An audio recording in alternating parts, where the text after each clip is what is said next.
जय हिंद साथियों, वंदे मातरम। मैं संजीव कुमार। जैसा कि हम जानते हैं एस्ट्रोटॉक ऐप के बारे में, आप सभी ने भी इसके बारे में जाना होगा। एस्ट्रोटॉक ऐप पर बड़े बड़े एस्ट्रोलॉजिस्ट होते हैं, ज्योतिषी होते हैं, जो आपके भविष्य बताते हैं। कब आपकी शादी होगी, कब नौकरी लगने वाली है, सब कुछ वो पहले से ही बताते हैं। तो आपको कुछ करने की जरूरत नहीं है, बस एस्ट्रोलॉजी उनके पास जाइए और वो भविष्य बताने के लिए तैयार रहते हैं। तो उनमें से ये कि हमारे एक ज्योतिषी है जो राजस्थान के रहने वाले हैं। और अभी जैसा कि ईरान, इजराइल, अमेरिका युद्ध, इनमें युद्ध चल रहा है। जो ईरान है, ईरान पर मिसाइल दागी है इसराइल ने, अमेरिका ने। तो युद्ध में हालत खराब है। तो इसराइल, जो ईरान है, उसने फिर यूएई पर भी हमला किया है। तो उसकी वजह से दुबई में भी हालत खराब चल रही है, वहां पे भी काफी ज्यादा नुकसान हुआ है। तो उसी में दुबई, ये हमारे यहाँ के जो ज्योतिषी है राजस्थान के, जो कि कहाँ पे घूमने गए थे, ये यहाँ पे दुबई में घूमने गए थे। तो वहीं पे अब ये फंसे हुए हैं। तो लोगों ने क्या कमेंट्स की है, तो पढ़िए इसको। राजस्थान के ज्योतिषी दुबई में फंसे, इजराइल ईरान युद्ध के चलते फ्लाइट हुई कैंसिल। लोगों ने कहा इनके खुद के भविष्य का ही पता नहीं, दूसरे का क्या देखते होंगे। फिलहाल वहां दुबई में एक होटल में सुरक्षित है और भारत सरकार द्वारा एयर स्पेस खोले जाने का इंतजार कर रहे हैं। तो सोचिए आप, ये खुद एक ज्योतिषी है। तो इनको भी पहले अपना भविष्य देखना था कि क्या हो सकता है। तो इनको अपने बारे में तो पता होना चाहिए था ना, कि वहां पे युद्ध के बारे में पहले से इनको पता होना चाहिए। भविष्य के बारे में ये आपकी भविष्यवाणी बता देते, कब शादी होगी, किससे होगी, नौकरी कब लगेगी, कौन सी नौकरी मिलेगी, सब कुछ बता देते हैं। और इनको इनके भविष्य का ही पता नहीं था कि क्या होने वाला है। तो मेरा कहने का मतलब यही है, भारत के जो लोग हैं वो ज्यादा से ज्यादा अंधविश्वास में फंसते जा रहे हैं। आप देख रहे होंगे कि हम जो जिस टेक्नोलॉजी का भी, जैसे एआई का टाइम आया है, तो उसमें भी हम यूज कर रहे हैं अंधविश्वास को बढ़ाने का।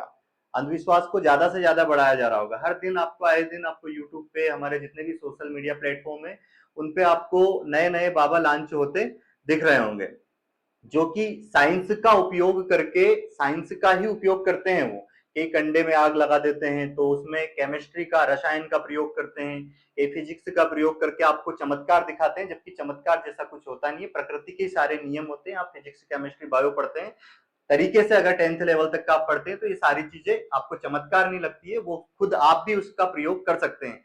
परंतु भारत में शिक्षा का स्तर गिरता जा रहा है, उसकी वजह से लोगों को बेवकूफ बनाया जाता है इनके द्वारा। ऐसा कुछ नहीं होता है। ये किसी के अंदर, जैसे हनुमान जी आ गए, भगवान किसी को क्या आएंगे, भगवान किसी के शरीर में आ सकते हैं क्या? इंसान कितने पाखंडों से भरा होता है, कितने वो द्वेष होते हैं उसमें, उसके अंदर भगवान कहाँ से आएंगे? किसी को कुछ आ रहा है। तो ये सारी चीजें अंधविश्वास की श्रेणी में आती है, ये बढ़ता जा रहा है। तो इसी तरह आपने एस्ट्रोटेक ऐप के बारे में सुना होगा, वो बहुत बड़ा बिजनेस कर चुकी है, जो कि एक अंधविश्वास है।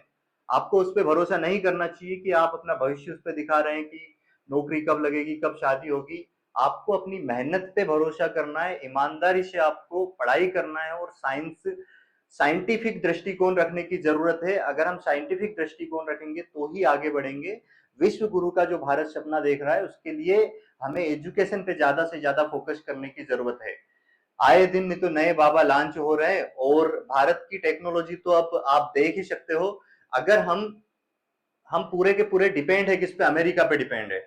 अमेरिका अगर अपना, जैसे हम जी कोई सा भी मोबाइल परचेज करते हैं, वैसे भारत का तो कोई ऐसा बड़ा मोबाइल है नहीं कि जो भारत का खुद का जो कह सके कि ये हमारा मोबाइल है। हम एप्पल की बात करते हैं, और उसके बाद में सैमसंग, ये सारे मोबाइल विदेशी कंपनियों के हैं। और तो और इनके अंदर जैसे ही हम मोबाइल परचेज करते हैं नया, तो उसके अंदर जो हम जीमेल अकाउंट बनाते हैं, वो जीमेल भी भारत का नहीं है, वो भी किसका? अमेरिका। जो भी हम गूगल मैप वगैरह सब देखते हैं, वो सब अमेरिका का है। और यही कारण है आज भारत, हम देखने में तो लग रहे हैं कि हम क्या हो गए हैं, हम खुद मतलब आजाद है, परंतु आजाद नहीं है। हमारे डिसीजन अमेरिका लेता है। आज हम इतने दबाव में हैं कि ईरान में जैसे युद्ध चल रहा है, अमेरिका ने हम पे आके पहले मना कर दिया था कि रूस से आपको तेल नहीं खरीदना है, कच्चा माल मना कर दिया था, तो भारत ने नहीं खरीदा। अब वो आके बोल रहा है कि आपको 30 दिन की परमिशन दी जा रही है कि आप अमेरिका से, उससे, रूस से कच्चा तेल खरीद सकते हो। अब ना जाने वो वापस कब आके बंद कर देगा कि वापस आपको वहां से तेल नहीं लेना है। तो हम गुलाम है। देखने में लग रहे हैं कि हम स्वतंत्र है, परंतु हम गुलाम बन गए हैं। वो कौन होता है अमेरिका, जो हमें इजाजत देता है कि आपको रूस से तेल खरीदना है या नहीं खरीदना है? हमारा खुद का अपना वो होना चाहिए कि हमें खरीदना है या नहीं खरीदना है, किससे कितना माल खरीदना है।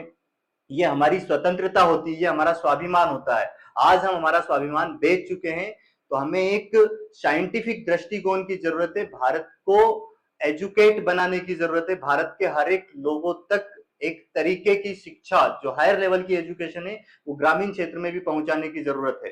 धन्यवाद।